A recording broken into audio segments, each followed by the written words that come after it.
Morning mga langga, topic ng ating pag-uusapan ngayon ay polynomials at ito ay para sa mga grade 8 at grade 9 students. So alamin na muna natin kung ano ang ibig sabihin ng polynomial.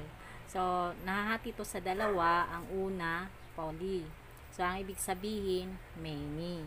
Ang pangalawa ay nominal na ang ibig sabihin naman ay terms.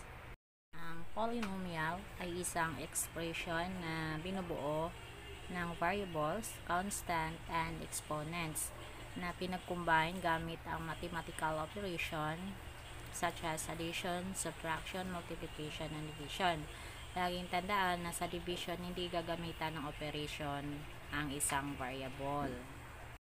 Para maintindihan, narito ang halimbawa. Sa nakikita nyo, meron tayong equation na 5x squared plus 2y minus 7. So, sa number na ang kulay ay purple, yan ay coefficient. So, yung 5 at saka 2, ang tawag sa kanila ay coefficient. Tapos, yung x at saka y, ang tawag naman yan ay variable. So, ang mga variable yung mga nasa alphabet. Yung exponent na makikita na number na nandyan sa taas ng x, yan ang exponent. Sa yung kulay pink, tawag niyan constant. Number lang, wala dapat nakatabi na variable. Constant ang tawag niyan.